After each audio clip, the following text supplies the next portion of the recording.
Do Pai, do Filho e do Espírito Santo. Amém. Pai nosso que estais no céu, santificado seja o vosso nome, venha a nós o vosso reino, seja feita a vossa vontade, assim na terra como no céu.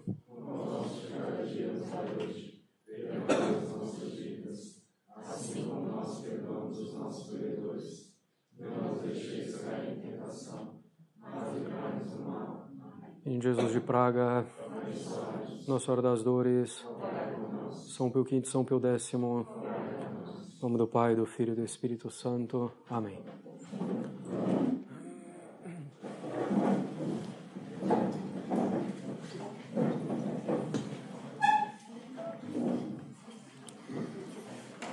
Bem, chegamos então ao sacramento da penitência.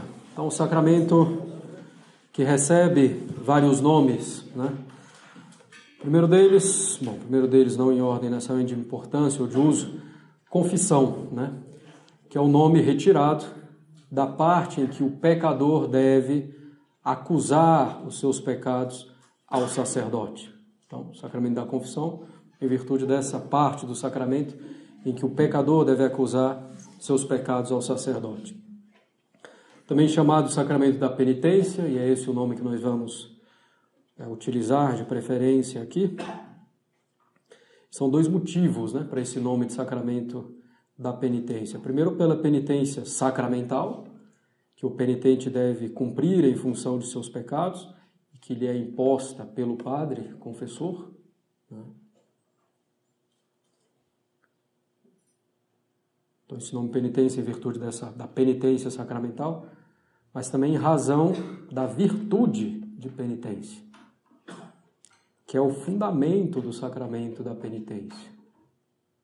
Pela virtude de penitência, ou por um ato da virtude de penitência, que a pessoa é levada à dor e ao arrependimento de seus pecados. Bom, pouco mais raramente nós vemos o nome de batismo laborioso ou trabalhoso. Faz alusão ao fato de que são necessários mais atos, mais trabalho para voltar ao estado de graça, que foi dado também no batismo, de um modo muito mais simples, né? Essa expressão foi usada no Concílio de Trento, né, em algum momento, sobre o sacramento da penitência. Alguns autores medievais chamavam também de sacramento da absolvição, em virtude do ato do padre de absolver. Bom, ainda, sacramento da reconciliação, que é um nome usado por alguns padres da igreja. Padres da igreja, lembrar aquele termo específico, né? Padres da igreja são aqueles padres, né, poucos séculos, né, ou ligados ou poucos séculos depois dos apóstolos, com santidade de vida e pureza de doutrina. Então, o sacramento da reconciliação, temos usado por alguns padres da igreja, muito usado hoje, mas hoje um pouco por respeito humano, né? Para não falar de penitência, não falar de confissão. Então, reconciliação, uma coisa assim mais light. Paralelo com a extrema-unção, que é chamada de unção dos enfermos, só que é um nome legítimo, mas para uma extrema-unção, extrema é última, perigo de morte, não. Unção dos enfermos. Bom. Sacramento do perdão, que é o efeito do sacramento.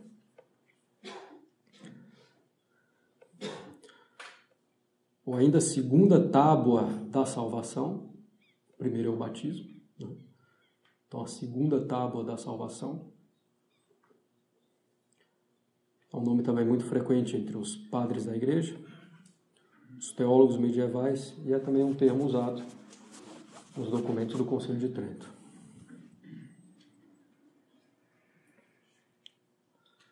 Chegou a ser chamado também, em alguns momentos, ou por alguns, de sacramento do poder das chaves, de ligar e desligar, né? De perdoar ou não perdoar.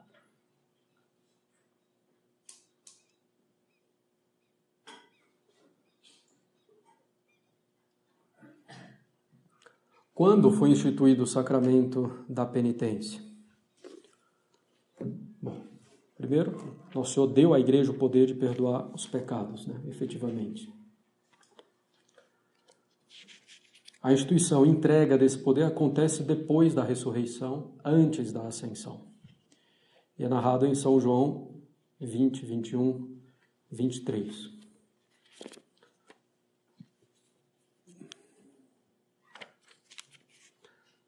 Bom, disse-lhes Jesus de novo: a paz esteja convosco.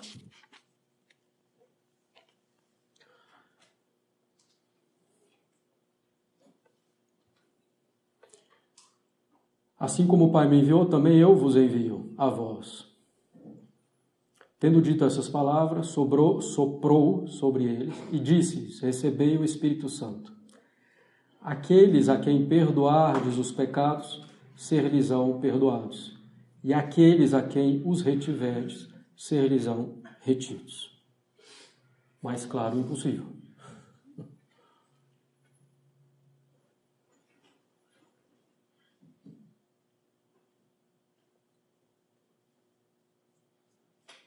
A paz seja convosco, assim como o Pai me enviou, também eu vos envio a vós.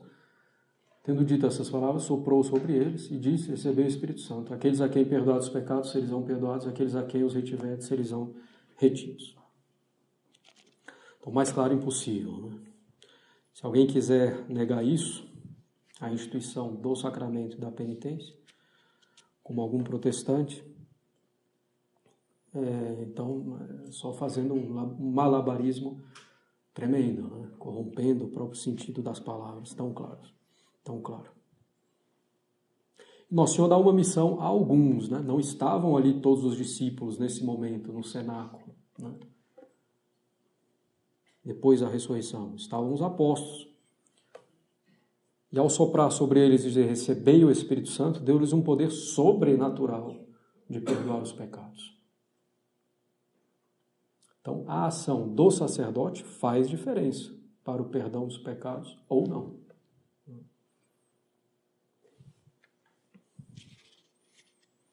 Bom, a Sagrada Escritura depois também atesta esse poder de perdoar os pecados e o exercício desse poder de perdoar os pecados.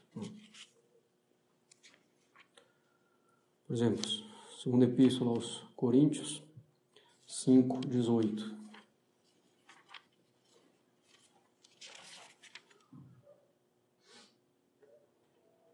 E tudo isso vem de Deus, que nos reconciliou consigo por Cristo e nos deu a nós o ministério da reconciliação.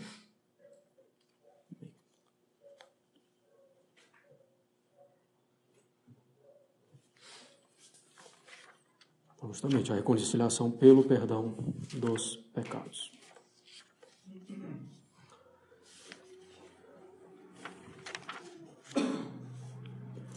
Em diferentes passagens também dos Atos dos Apóstolos, das Epístolas, nós vemos o apóstolo exercendo o poder de atar e de desatar, de ligar e de desligar. Bom, 1 aos Coríntios 5, 3-5, por exemplo. O 1 a Timóteo 1, 19 e seguintes.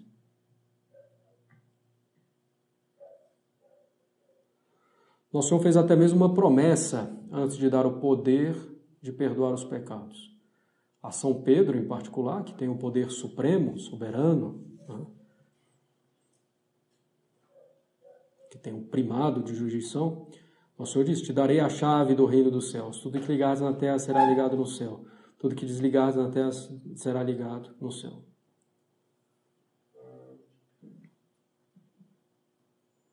Depois também aos apóstolos, em geral. Em verdade eu vos digo,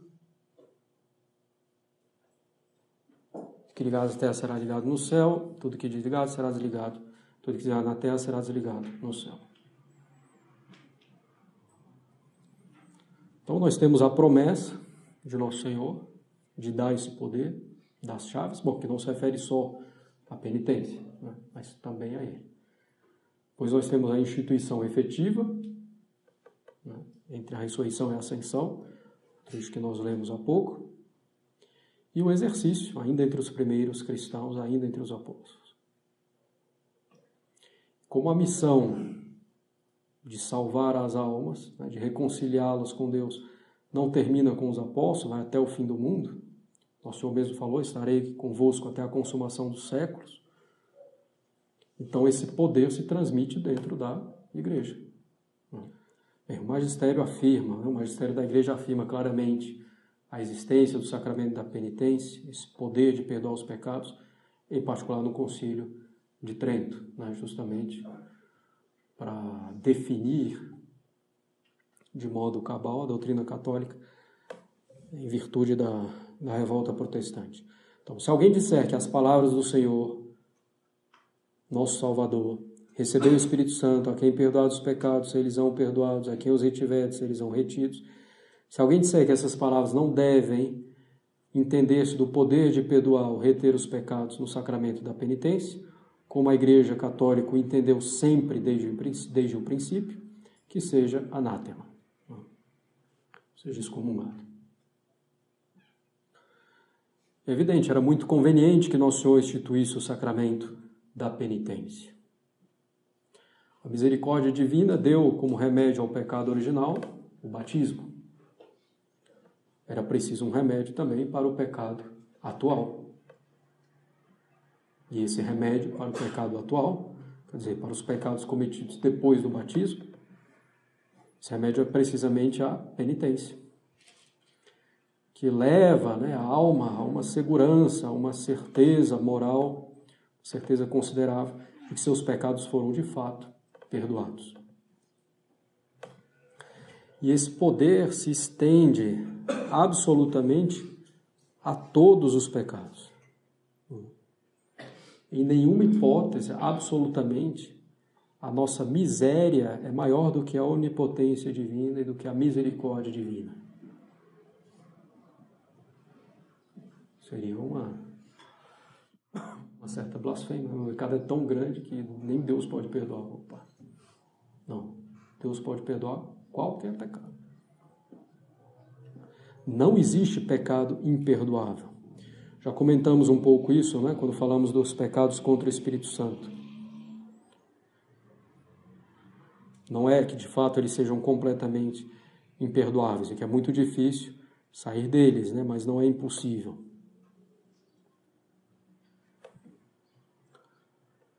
Porque o pecador tem realmente ali uma disposição, em muitos aspectos, quase satânica, então é muito difícil sair dela, esses pecados contra o Espírito Santo que a gente já explicou. Mas se consegue se arrepender, se pede perdão, então será perdoado. Então, a palavra de Nosso Senhor é muito clara, Tudo que ligares na terra será ligado no céu. Tudo que desligares na terra será desligado no céu. Então, tudo, sem exceção. A gente sabe de fato que nenhum pecado é imperdoável, pelas palavras de Nosso Senhor e pela prática universal, constante da Igreja desde o princípio. Mesmo quando antigamente havia maior rigor na disciplina, em que havia condições para obter o perdão de um tal pecado, pecados graves, públicos. Então se exigia, às vezes, antes do perdão, uma penitência pública mais prolongada. Ainda assim, o pecado podia ser perdoado, ainda que houvesse algumas condições antes. O único obstáculo ao perdão de Deus é a nossa falta de arrependimento. Mas até nisso Deus nos ajuda, Então a gente deve pedir a Deus o arrependimento dos nossos pecados, se não temos esse arrependimento. Em particular na missa. É uma das finalidades da missa.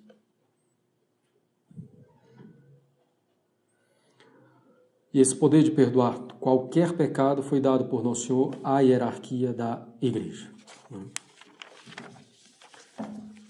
E se trata de um poder judicial, de um poder de jurisdição. O sacramento da penitência é, de fato, um tribunal. O melhor de todos. É o tribunal mais tranquilo, onde o próprio culpado é que se acusa, em que o juiz, além de juiz, o padre, é também médico e também pai. Então, na confissão, bom, nós vamos ver um pouco depois também, o sacerdote é juiz, médico e pai, né, do penitente. Então, é pelo fato do sacramento da penitência ser um tribunal, ser um poder judicial, que o padre, além de ser padre, precisa também ter poder de jurisdição. Bom, acho que lá no credo, quando a gente falou da igreja, suponho, a gente tratou disso, né? São 3 poderes na hierarquia da igreja, que não é executivo, legislativo e judiciário, não é isso? Poder de ordem, que se recebe no próprio sacramento, que é o poder de santificar. Poder de jurisdição ou de governo, que inclui justamente fazer leis, né? Governar e julgar. Então, poder de jurisdição, poder de governo. Mas o poder de jurisdição não vem automaticamente com a ordenação sacerdotal ou com a consagração episcopal. Os bispos recebem a jurisdição, o poder de governo, do Papa. E os padres, do bispo. Certo? Depois o poder de magistério, poder de ensino. Intimamente ligado com o poder de jurisdição, que o padre ou o bispo também não recebe quando dá ordenação ou quando dá consagração. Recebe também o bispo do Papa e o padre do bispo, certo?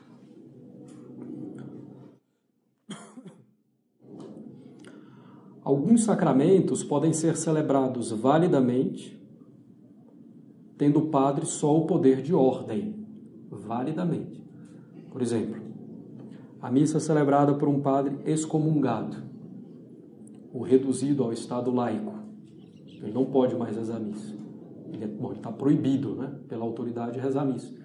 Mas se ele rezar a missa, vai haver missa? Vai, porque depende só do poder de ordem, que não se apaga e etc. É claro que o padre rezar a missa assim vai ser um ato gravemente pecaminoso. Não tem autorização para fazer isso. Então vai ser válida, mas gravemente ilícita essa missa.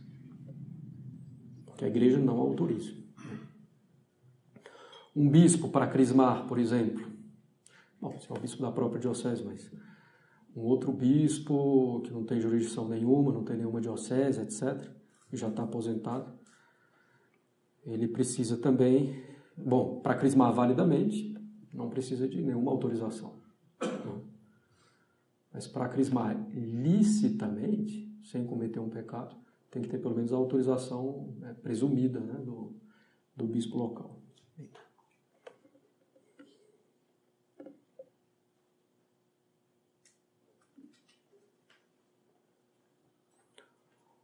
Um bispo para ordenar um padre também não precisa da jurisdição, vai ser válido, né? Se ele não tiver jurisdição nenhuma, vai ser ilícito, mas vai ser válido.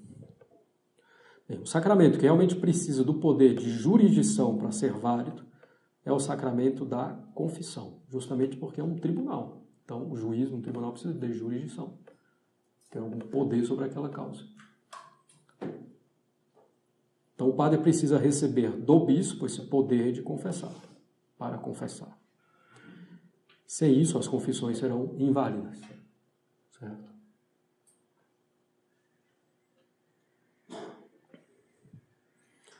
Bom, antigamente, né, há muito tempo, às vezes até os padres eram ordenados, ainda se não podiam confessar.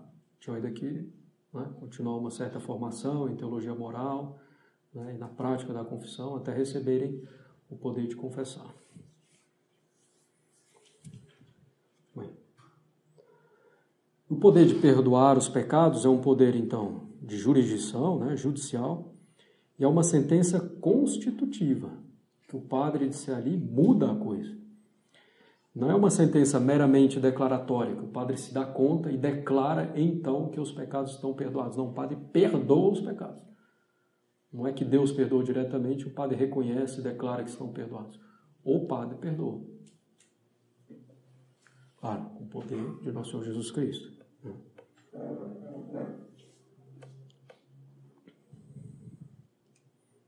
Então, Então o padre não está declarando que o pecado está perdoado, ele está perdoando o pecado, é diferente. Uma sentença declaratória, por exemplo, é que se dá num processo de nulidade matrimonial. A igreja constata, declara que aquele casamento nunca existiu. Não é que ela está dizendo que agora não existe mais, nunca existiu, está simplesmente declarando. Mas na confissão não, é constitutivo. O padre perdoa o pecado. Bem, alguns erros e heresias, né, com relação a isso. Os montanistas eram um grupo de iluminados, né, no século II, que achavam então que tinham grandes carismas e etc., e profecias e línguas e etc. Então, os montanistas negavam à igreja o poder de perdoar certos pecados muito graves, como apostasia, homicídio, adultério. E os outros pecados poderiam ser perdoados somente pelos pneumáticos, né, pelos espirituais, quer dizer, pessoas com carismas extraordinários. Bem, outra heresia é a heresia dos donatistas, que diziam que o pecado de abandonar a fé era tão grave que a igreja não tinha o poder para perdoá-lo. Em alguns outros erros, Abelardo, no século XII, afirmou que Cristo conferiu aos seus apóstolos o poder de atar e desatar, mas não aos sucessores. Não tem muito sentido, né? Os protestantes de todo gênero, claro. O erro protestante que vai ser também, com algumas nuances, repetido pelos modernos, né? Que muitos vão dizer que a penitência como sacramento foi uma instituição posterior, que a igreja primitiva não conhecia isso. A invenção da igreja, que vai contra a definição do sacramento que a gente viu, instituído por nosso Senhor Jesus Cristo. Nós vimos também aqui a Sagrada Escritura, como é claríssima, né? Na sua instituição, também na sua prática e exercício. É a definição do sacramento da penitência. É o sacramento da nova lei, no qual, pela absolvição do sacerdote, se confere ao pecador penitente a remissão dos seus pecados cometidos depois do batismo. Então, o sacramento da nova lei, no qual, pela absolvição do sacerdote, se confere ao pecador penitente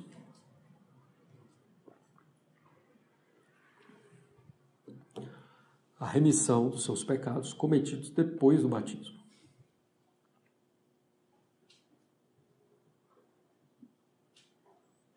Esse depois do batismo é importante, né?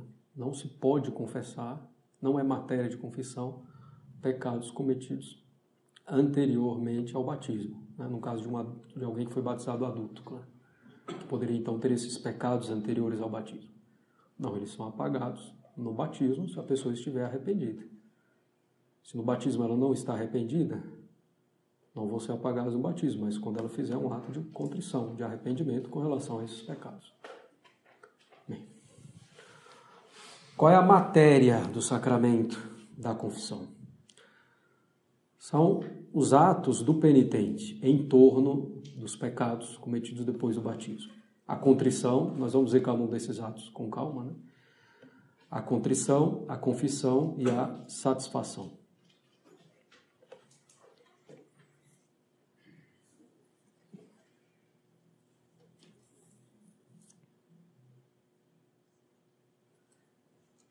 Então, de modo bem simples, é o pecador arrependido dos seus pecados que manifesta isso, né, no tribunal da penitência. A forma são as palavras do sacerdote. As duas palavras, digamos assim, né, a forma mesmo da absolvição, são aquelas palavras, né? Ego te absolvo, a peccatis tuis, in nomine Patris et Filii et Spiritus Sancti. Amém. Eu te absolvo dos teus pecados, em nome do Pai, do Filho e do Espírito Santo. Amém. O resto não é essencial, né? Eventualmente algumas coisas podem até ser omitidas em razão de uma urgência ou do pouco tempo e muita gente para confessar. E dentro da forma, as palavras realmente essenciais são duas: te absolvo. Porque no te absolvo já está tudo implícito. Né? Quando essas palavras te absolvo são pronunciadas sobre um penitente que acabou de ser acusado de seus pecados, essas palavras são claras, né? Te absolvo. Se ao invés de eu te absolvo dos teus pecados, o padre falar eu te perdoo os teus pecados, eu te perdoo das tuas faltas, eu te perdoo das tuas ofensas. Quer dizer, se falar uma forma, se falar palavras que guardam o mesmo sentido, vai ser válido o sacramento. Claro que o padre não tem direito de mudar as palavras da cabeça dele, certo? Porque ele quer falar diferente do que a igreja prescreve. Inclusive é uma falta grave, a princípio. Ainda que não invalide o sacramento. Mas por acaso o padre fala uma fórmula que chega a mudar o sentido de perdão dos pecados, vai ser inválido. E o fiel não só tem o direito, como o dever de pedir ao padre que fale uma forma válida, pelo menos. Bem, o sacerdote deve pronunciar a forma vocalmente sobre o penitente presente, ao menos moralmente. Então, se o padre fala só na cabeça, não vale. Não. E o penitente tem que estar, ao menos moralmente, presente. Bom, que não esteja a tanta distância, que fosse possível conversar nessa distância. Às vezes, a pessoa vai confessar a primeira vez, ou faz muito tempo, né, não está acostumado ali com a confissão tradicional que seja, então ele pode se afastar antes da absolvição. E aí, quando está se afastando, o padre ainda pode dar absolvição e vai ser válido, né, por exemplo. Então, o penitente já pode estar a alguns passos do confessionário. Né. Se a pessoa já estiver muito longe, aí, se der para chamar a pessoa sem causar escândalo, chama. Né? Se não, assim, se causar escândalo mesmo, indo lá, chamar a pessoa, mas o pessoal, por aí, o que aconteceu? Teve algum problema grave ali na confissão e tal. Então, se já não tiver mais jeito, a pessoa saiu precipitadamente, correndo do confessionário, feliz porque tinha confessado, mas antes de receber a absolvição, aí o padre vai encomendar a alma dela para Deus, né? Colocando nas mãos de Deus o caso. Depois, se ela viesse confessar de novo, ele explica e pede para ela falar de novo aqueles pecados. Bom, isso aqui tudo, sobretudo se tiver pecado mortal, é evidente.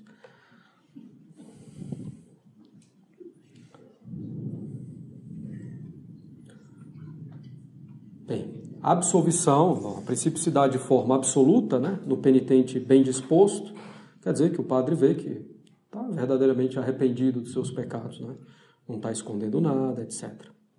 Se o padre tem alguma dúvida sobre a disposição do penitente, se ele realmente está arrependido ou não, é possível ter essa dúvida em alguns casos, ele pode diferir a absolvição, inclusive pode ser um dever do padre, se ele realmente se dá conta que a pessoa não está indisposta. Padre, eu odeio um colega de trabalho que me fez mal e realmente é um ódio profundo e não estou arrependido. Então, paciência. Não tem como o padre dar absolvição. Então vai diferir, né, a absolvição. Tem vários, não vamos fazer curso de teologia moral nem de confissão, mas o padre pode, em algumas circunstâncias, diferir a absolvição, que é muito doloroso para o padre, né? Às vezes é necessário. Ou então, né, se ele está ali meio na dúvida e se ele não der absolvição, a pessoa, né, não tem nenhum contato com a pessoa e etc., e a pessoa não frequenta ali, ele pode dar uma absolvição sob condição. Se és capaz, se estás bem disposto, eu te absolvo. Aí vai, se a pessoa realmente está arrependida, vai receber o perdão do pecado. Bom, são casos raros, né? Não existe absolvição pelo telefone, rádio, televisão, internet. A pessoa tem que estar presente. Bem, alguns autores até chegam a afirmar que em casos de extrema necessidade é possível ao menos tentar.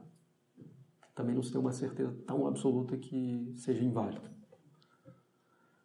Então pode tentar, mas é muito mais seguro a pessoa fazer um ato de contrição perfeito, né, nesse momento. A gente vai falar disso mais para frente.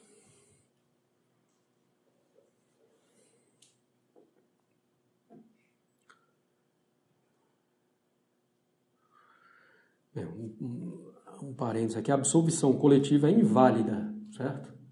Salvo em casos muito particulares. Absolvição coletiva na Semana Santa. Não.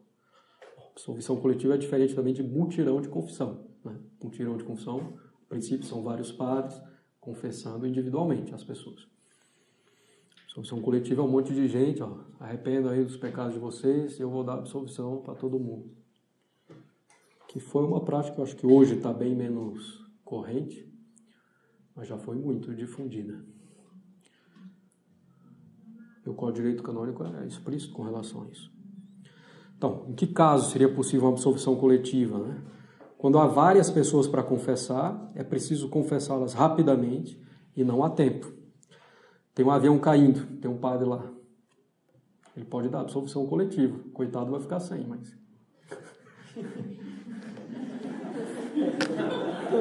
não pode dar absolvição para si mesmo. Então, as pessoas no avião vê um padre. Primeiro assim, né? A pessoa tem medo de avião, né? E entra no avião, vê o padre. Que avião abençoado, não vai cair. Não tem nada a ver. Pode ser esse mesmo aqui que cai.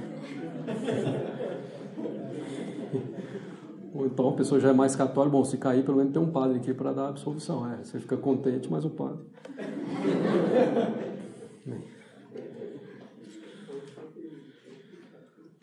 Então é um exemplo, né? Então o avião está caindo. Inclusive tinha um seminarista polonês que contava uma história dessa.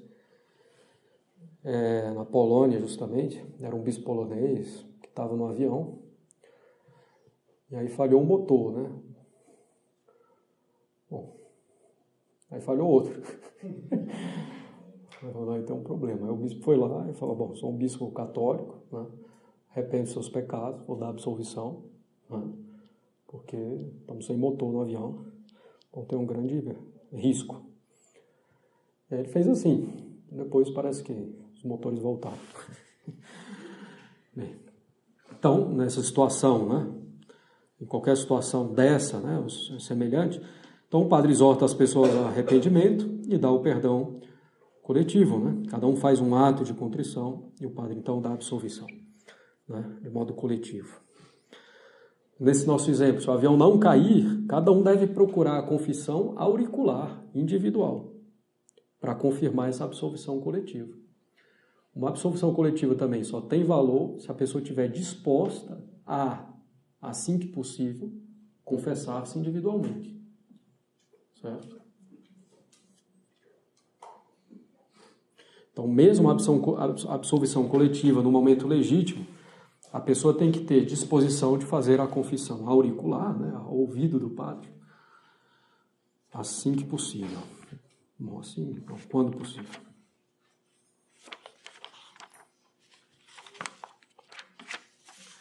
Bom, a absolvição coletiva seria lícita também aos soldados logo antes de entrar numa batalha, né, ou já começada uma batalha, porque estão em perigo de morte.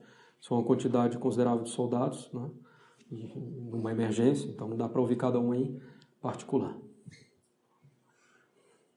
Fora desses casos, né, de perigo de morte, sobretudo, não é lícito absolver sacramentalmente a muitos sem que cada um faça sua confissão íntegra. Outro caso seria um padre missionário, que foi lá realmente no fim do mundo, onde passa um padre a cada 10 anos, ele vai ficar lá só 1 hora e tem 1000 pessoas. Então, nesse caso também seria possível a absolvição coletiva, né? Mas com essa disposição de cada um de confessar-se individualmente, né? Fazer a confissão auricular quando possível.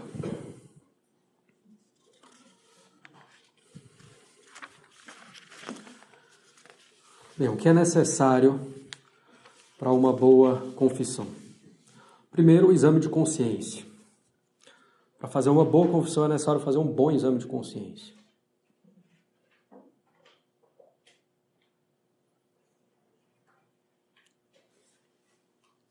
Então, examinar a consciência para ver os pecados cometidos desde a última confissão. O que é um bom exame de consciência? Depende um pouco relativo. A pessoa vai se confessar uma vez por ano, então é preciso fazer uma confissão bem mais demorada, né? Bem mais minuciosa. Confesso-me de 3 em 3 meses? Bom, um pouco menos demorado, mas ainda assim vai ter que considerar com bastante calma. Uma vez por mês, né? Uma vez por semana, então, sendo cada vez mais simples, porque você lembra muito mais o que aconteceu há uma semana, né? Ou há 15 dias. Então, o bom exame de consciência deve ser proporcional ao tempo e à gravidade dos pecados também, né? Que você já tenha uma noção, mesmo antes de fazer o exame de consciência. O que ajuda muito também é a pessoa fazer o exame de consciência diário, né? Percebe um pouco como foi o dia, então já vai guardando os pecados, inclusive vai percebendo um pouco, muitas vezes os pecados têm certos padrões, né? Mesmas ocasiões, mesmas situações, ou porque a alma estava em certa disposição, né? De tristeza, de euforia. Então esse exame de consciência ajuda a se dar conta dessas coisas. Bom, desde já, se a pessoa fez um bom exame de consciência e esqueceu um pecado, não tem problema. Se ela fez um bom exame de consciência, mas na hora do exame não percebeu, ou percebeu, mas na hora de falar esqueceu, não tem problema. Esse pecado vai ser perdoado. Claro que lembrando, tem que confessar na confissão seguinte. Mas se a pessoa fez o exame de consciência às pressas, esqueceu um pecado mortal, aí é uma negligência grave. A confissão vai ser inválida, inclusive sacrílega. A pessoa tem lá 10 anos que não confessou, parece que tem um padre ali no confessionário, tem uma pessoa na fila, ela entra lá, não fez exame de consciência nenhum, fala, padre, meu pecado é isso. Depois de 10 anos, está esquisito. Claro, às vezes o padre mesmo percebe, não pode. Então o padre às vezes consegue ajudar um pouco, né? E tal coisa, tal não sei o que, está muito complicado para nós, precisa fazer um exame de consciência melhor. Não, senão não vai adiantar nada. Bem, então se a pessoa esquece um pecado mortal porque fez um exame de consciência negligente, então aí seria culpa dela, então haveria um pecado grave. Bem, então o primeiro passo, né, antes ainda do ato propriamente sacramental, é o exame de consciência. O segundo passo é a contrição. Então, pelo exame de consciência, eu vou reconhecer o mal que eu fiz, né? E pela contrição, eu vou detestar esse mal. E vou ter o firme propósito de não mais ofender a Deus.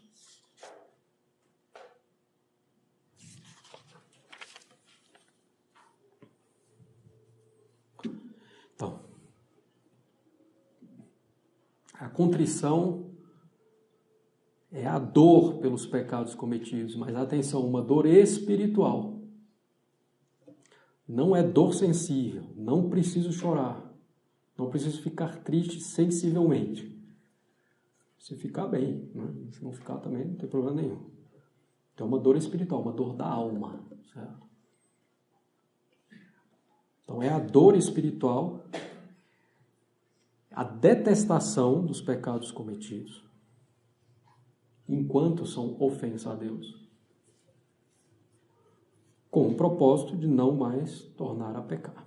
Bom, aí nós vamos fazer ainda algumas distinções, né, com relação ao pecado mortal, venial, certo? Bem, a contrição ela pode ser perfeita ou imperfeita. A contrição perfeita, muitas vezes a gente chama só de contrição, pura e simplesmente. A contrição imperfeita é também chamada de atrição.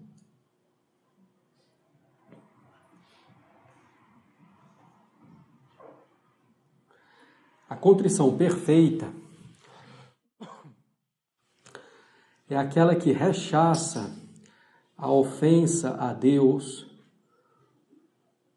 pelo motivo de caridade, quer dizer, pela bondade infinita de Deus, que o faz infinitamente amável. A alma considera, né, Deus, a sua perfeição, a sua bondade infinita, e se arrepende por causa disso. A contrição perfeita tem como motivo o amor a Deus. Não é o temor, né, mas o amor a Deus.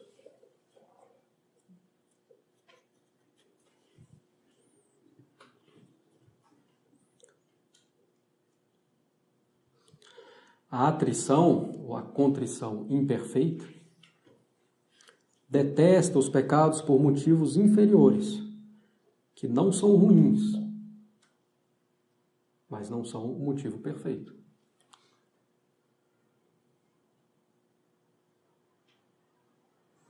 Então, eu rejeito o pecado como uma ofensa a Deus, porque ele pode me castigar, né, com o inferno.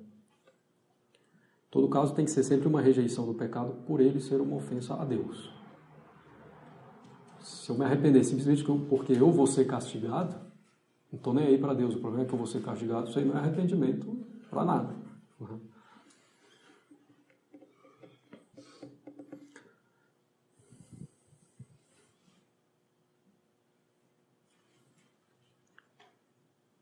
Bem, para a confissão ser válida, né, basta a atrição, a contrição imperfeita.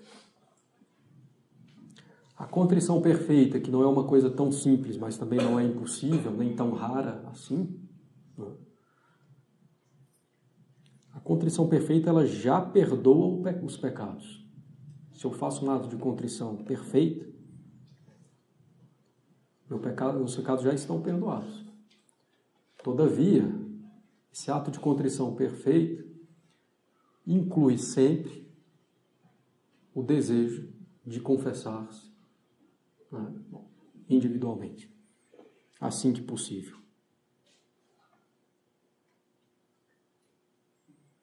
Então, a contrição perfeita nunca está separada da confissão.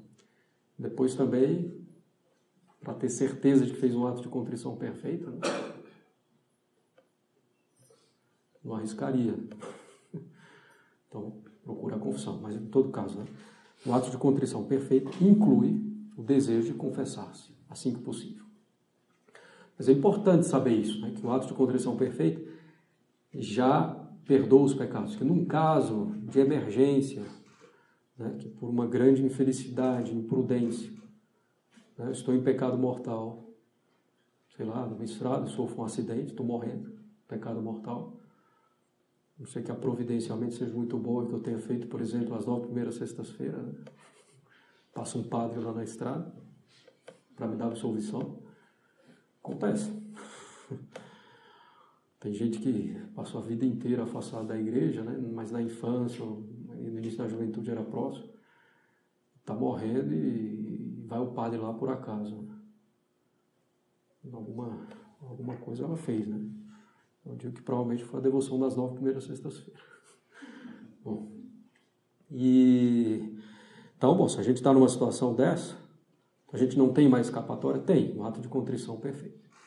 Né, que a gente pode, porque justamente se a gente faz por amor a Deus, né, não tem como, né, fazer um ato de amor a Deus, de caridade, né, perfeito, e ao mesmo tempo não excluir o pecado. As duas coisas não podem conviver. E claro que se é um ato de amor verdadeiro a Deus, isso inclui cumprir, né, aquilo que Deus quer, que é a confissão também, assim que possível, se possível. Bem.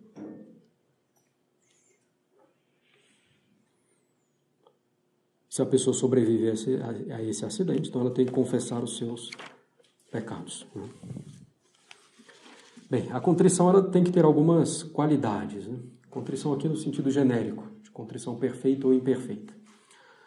Ela tem que ser verdadeira ou interna, quer dizer, tem que estar na vontade. Pecado está na vontade, então o arrependimento também tem que estar na vontade. Não é suficiente a mera recitação do ato de contrição.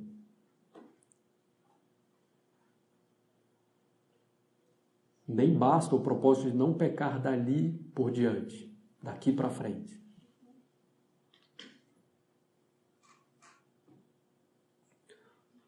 Porque o mero propósito de não pecar daqui para frente pode coexistir com a satisfação de ter pecado antes.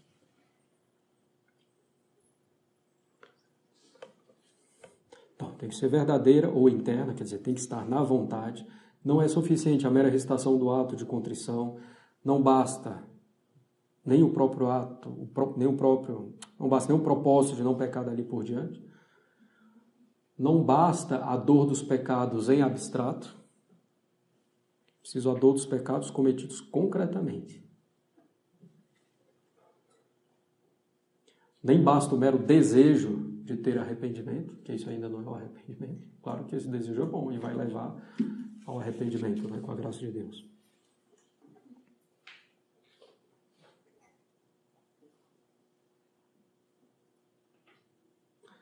Então tem que ser assim, eu queria não ter cometido pecado e quero extirpá-lo a qualquer preço, se fosse agora, né? E se fosse agora eu de nenhuma maneira o cometeria. Esse é um pouco o sentido da contrição, né? Perfeita ou imperfeita, para os pecados mortais, né? Sobretudo.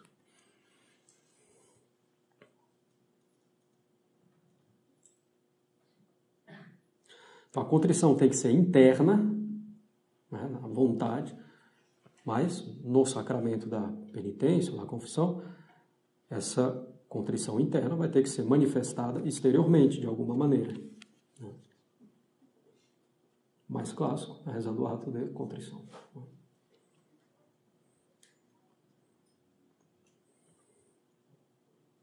Agora, rezar o ato de contrição na confissão não é necessário para a validade, né? Tem que ter isso claro também. Aquilo ali é só para favorecer ainda mais a contrição, manifestar de modo claro para o padre, mas não é necessário. O padre não pediu, aí eu não rezei o ato de contrição, foi válido? Foi, se você está arrependido. Se você tinha contrição, foi válido.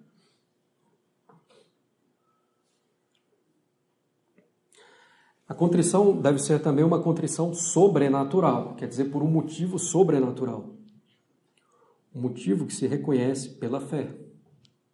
Salvação eterna, o céu, a bondade de Deus. Aí temos a contrição perfeita.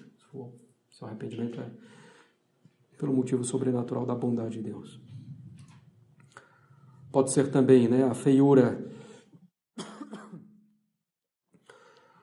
sobrenatural do pecado, as penas do inferno.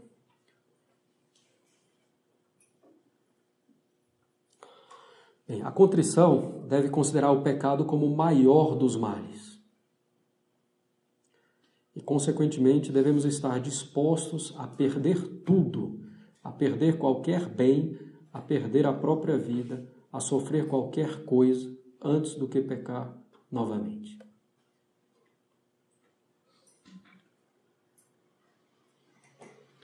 A contrição deve considerar o pecado como o maior dos males e devemos estar dispostos a perder tudo, até a própria vida, antes do que pecar novamente.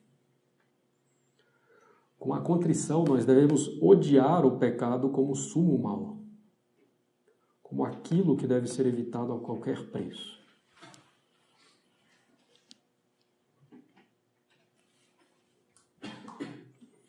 Então, devemos estar dispostos a suportar todos os outros males para evitar esse outro mal, que é contra o sumo bem, que é Deus.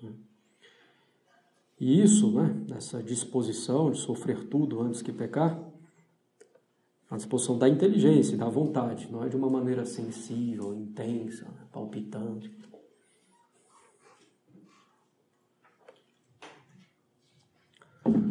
A contrição perfeita ou imperfeita devem ser universais. Universais. Quer dizer, devem se estender a todos os pecados mortais. Se eu não me arrepender de um pecado mortal, na verdade não estou arrependido de nenhum. Que no fundo eu não estou arrependido pelo motivo correto. Não, sobrenatural. Bem, com relação aos pecados veniais, existem algumas diferenças.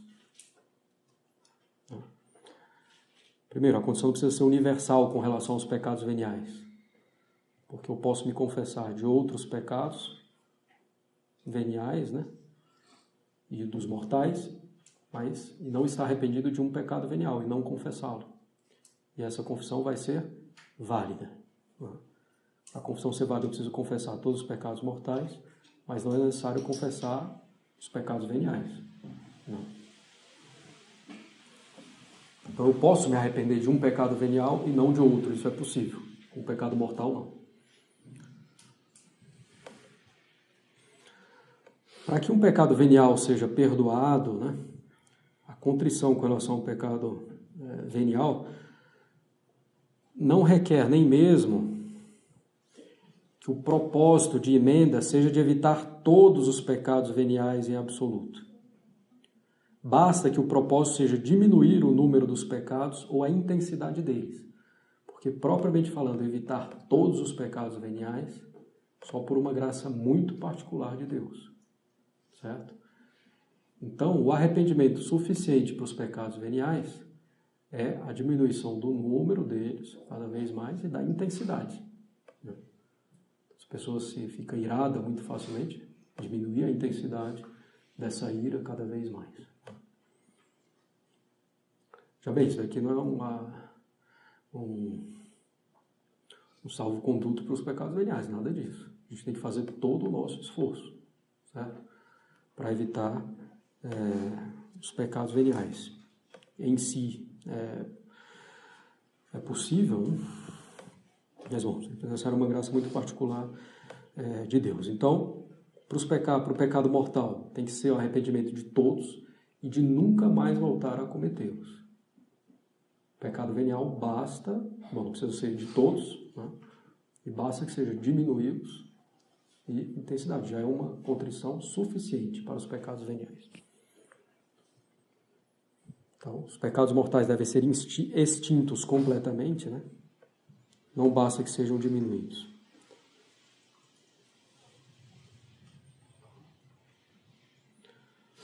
E com relação aos pecados mortais, também o propósito de emenda deve ser firme, né? No sentido de não cometer mais aquele pecado mortal confessado, nem qualquer outro. É evidente. Bom, ainda voltando aí um pouco na contrição perfeita, né? Ela pode chegar a ser tão intensa, né, que apague completamente a pena pelos pecados também. Isso, inclusive, o confessor ele deve levar em consideração no confessionário, né, a profundidade do arrependimento da pessoa. Quanto mais arrependida ela está, mais a pena pelos pecados já foram pagas. Né? Mais as penas pelos pecados já foram pagas. Pode até o confessor dar uma penitência menor, quanto mais ele vê uma contrição profunda. Né? E na contrição perfeita, ela pode ser tão intensa que apaga já também a pena pelos pecados. Né?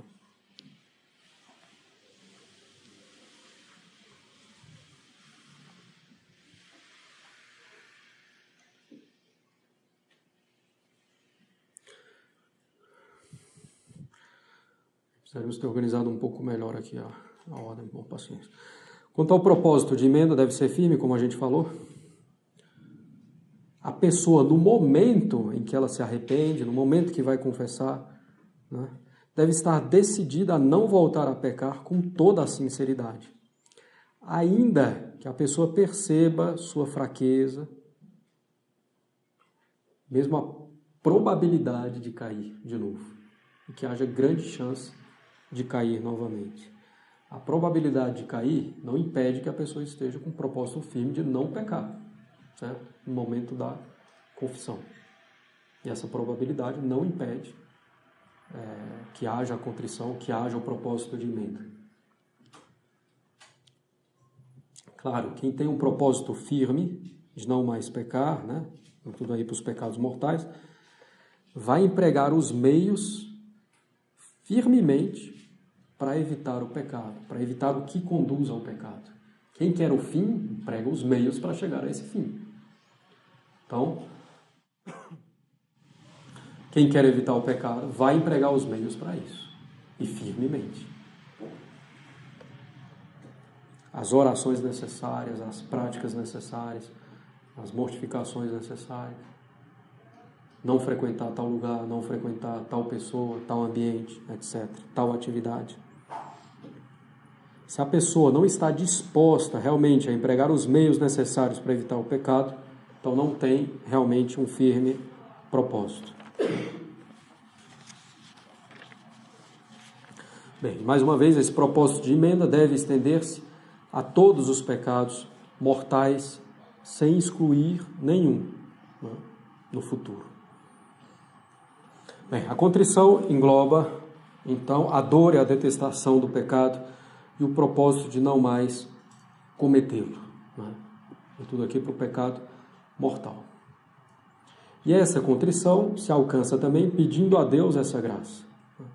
Por meio das nossas orações, em particular também na missa.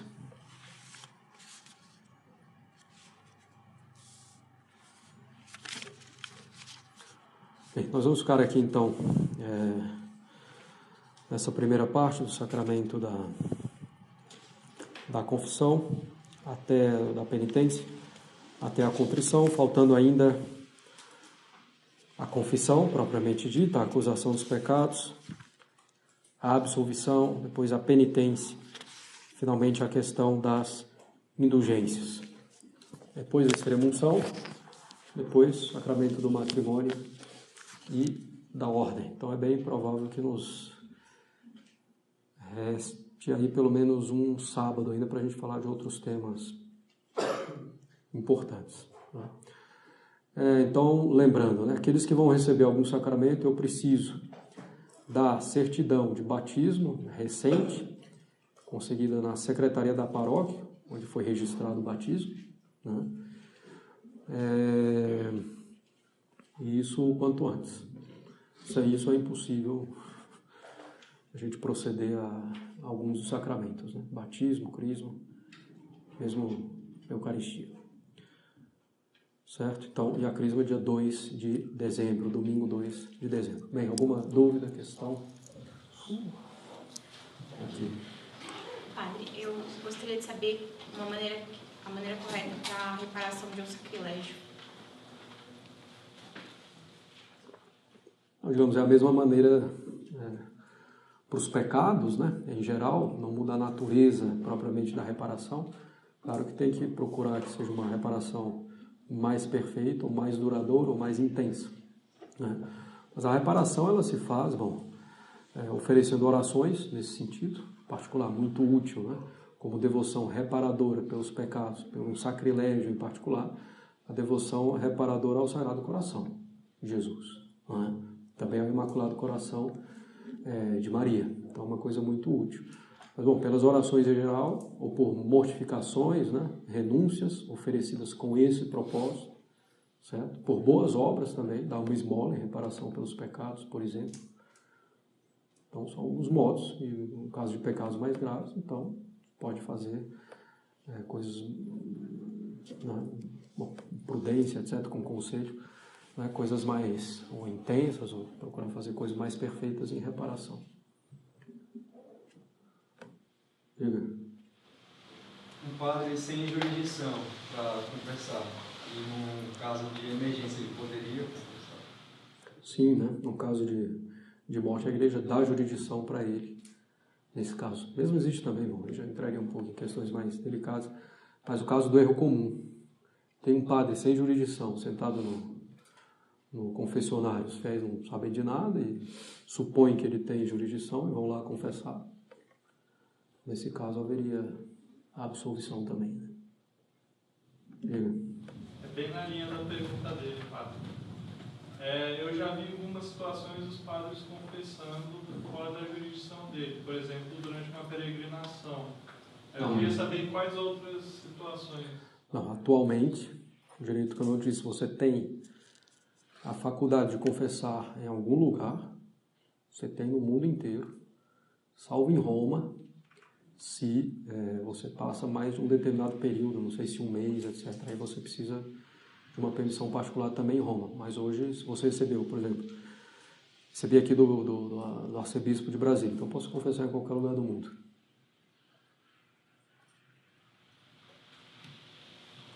Padre, se na confissão o sacerdote não passar nenhuma penitência,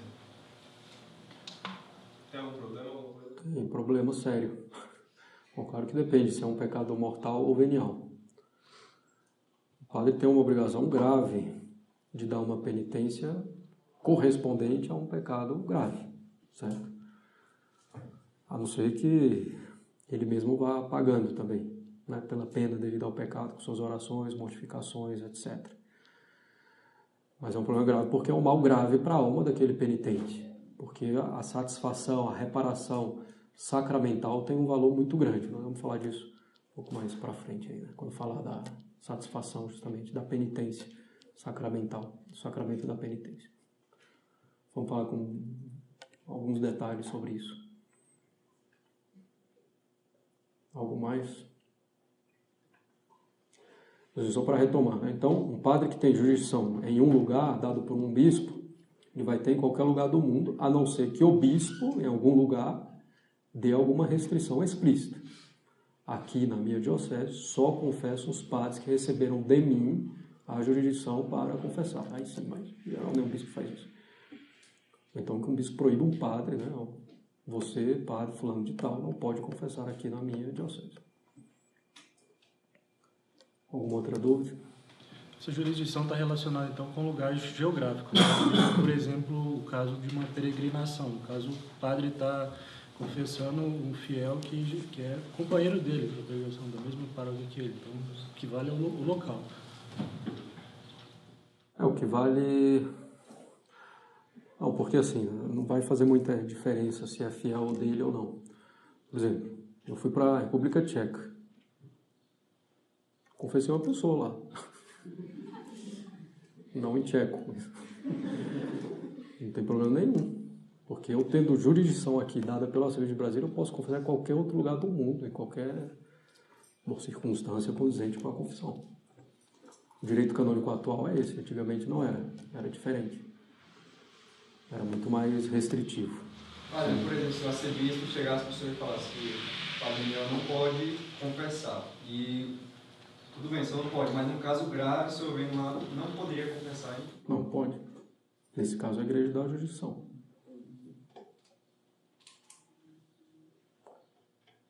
Uma outra questão, dúvida? Bem.